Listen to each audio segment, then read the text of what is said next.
Avoidant X regret timeline. When they actually start to miss you, if you're waiting for your avoidant X to suddenly miss you, text you, and admit they made a mistake, you're probably watching the wrong signs. Because when an avoidant starts to miss you, it doesn't look like regret at first. It looks like silence. It looks like relief. And sometimes, it looks like they're moving on faster than you ever could. That doesn't mean you didn't matter. It means their emotional system works on delay. Avoidant attachment isn't about not feeling.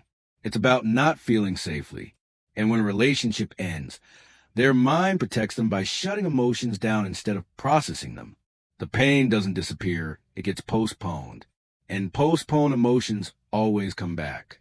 Attachment research consistently shows that avoidants suppress emotional pain rather than processing in real time, which is why their regret follows predictable, delayed pattern that most people completely misunderstand. In this video, I'll walk you through the real avoidant X regret timeline, when missing you actually begins, why it takes so long, and why understanding this timeline should give you closure, not false hope. Stage 1. The relief illusion, 0 to 2 weeks. Right after the breakup, avoidants don't fall apart. They calm down. And this is the part that hurts the most to witness. Their nervous system finally feels quiet. There's no pressure to talk about feelings. No fear of emotional conflict. No guilt about not meeting someone's needs. They tell themselves they made the right decision. Freedom feels like peace. On the outside, they look fine, sometimes better than fine. They go back to routines. They stay busy. They distract themselves with work, friends, the gym, social media. Some even seem lighter, happier, or relieved. But this isn't healing. It's emotional anesthesia. Their brain is protecting them by muting attachment pain before it can overwhelm them. They selectively focus on what stressed them in a relationship and block out what they lost. Meanwhile, you're grieving in real time. And that imbalance can make you question everything. But their calm isn't proof the relationship didn't matter. It's proof it mattered too much for them to feel safely. The intensity scared them so deeply that their only defense is to shut down completely. Stage 2. The phantom absence, 3 to 8 weeks. As the relief fades, something strange starts happening. They don't miss you yet, but they start noticing your absence. It happens in quiet, random moments. They reach for their phone to share something and stop. They hear a song you loved and don't skip it. They feel a dull emptiness they can't explain.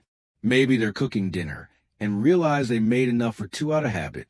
Avoidants rarely label emotions directly. Instead of, I miss them, they tell themselves, I'm just tired, I'm stressed, or it's just adjustment. They're experts at renaming feelings into something manageable. This emotional relabeling is a defense mechanism they perfected over years. This is also when many avoidants start dating again. Not because they're over you, but because they need proof that they are. They need evidence they can function without you. But something feels off. The conversations feel shallow. The connection feels forced. They compare without meaning to. And the new person doesn't feel familiar in the way that made them feel safe. The jokes don't land the same. The silence feels awkward instead of comfortable. This is where missing you begins, even though they won't admit it yet. Stage 3, the comparison trap, 2 to 5 months. This is when avoidance starts to fail. Distractions don't distract the way they used to. Their defenses are tired, and the full weight of you specifically starts breaking through. They realize something uncomfortable. You weren't replaceable. You weren't just someone they dated. You were the person who understood their humor. The one who knew when to give space and when to stay close. The one who didn't demand emotional exposure, but made it feel safe when it happened. Now everyone else feels wrong. They compare dates to you, conversations to you, energy to you, and everyone falls short. This realization is terrifying for an avoidant because it means facing the possibility that they caused their own loss. That you didn't ask for too much. You asked for what they couldn't give at the time. They start replaying moments they avoided thinking about before. Times you tried to connect, and they pulled away. Times you were patient while they stayed guarded. For the first time, they see the relationship from your perspective. And it hurts. This is real regret, but it's mixed with fear and shame. They don't reach out. Instead, they watch. They check your social media, scrolling through your posts looking for signs of whether you're happier without them. They imagine conversations they'll never have. They rehearse apologies in their head at 2 a.m. They tell themselves it's too late. Stage 4, the delayed grief 5 to 10 months. This is when missing you stops being mental and starts being physical. The grief they postpone finally arrives. They've tried to move on, changed routines, dated other people, stayed busy, but nothing fills the space you left behind. They drive past places you used to go together and feel their chest tighten. They keep old photos hidden in a folder on their phone that they look at late at night. And for the first time, they see the pattern. This isn't the first relationship they've sabotaged, but it's the first one they can't emotionally outrun. They begin to understand something painful.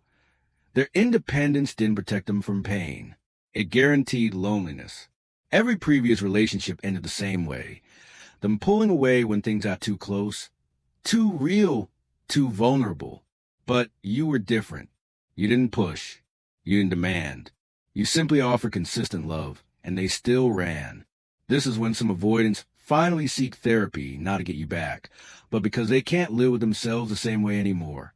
They start learning how to sit with discomfort instead of escaping it. Still, most don't reach out. Vulnerability still feels like too much risk. Stage 5, the permanent regret, 10 months, 2+ years. This is the final stage, and the cruelest one. They're finally emotionally ready for the relationship they already lost. They've learned to communicate, to tolerate closeness, to stay present instead of shutting down. They finally understand that you weren't trying to control them. You were offering love, real, consistent, patient love. By now, missing you isn't sharp anymore. It's quiet, constant, integrated into who they are. You become the relationship they measure others against. The what if, the one that got away, not because of circumstances or bad timing, but because of their own fear. The reminder of what happens when fear wins over love. And by this point, you've likely moved on. You've healed. You've rebuilt your self-worth. You may have found someone who can love you without needing years of regret to realize your value, the truth you need to hear. If you're wondering when an avoidant ex starts to miss you, the answer is immediately and slowly. They feel the loss right away, but it takes months or years to understand what it meant and why it was their responsibility. But their regret is not an invitation for you to wait. Understanding this timeline is meant to give you clarity, not keep you emotionally stuck. You didn't imagine the connection. You weren't too much. You were simply ready before they were. And your healing should never depend on someone else learning lessons too late. Choose someone who can meet you where you are, not someone who needs years of regret to understand your worth. Your value doesn't increase because someone finally recognizes it after losing you. It was always there.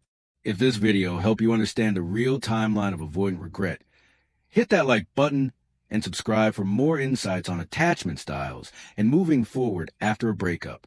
Drop a comment below if you've experienced any of these stages. You're not alone in this. And remember, their timeline doesn't define your value. You deserve someone who sees it from day one.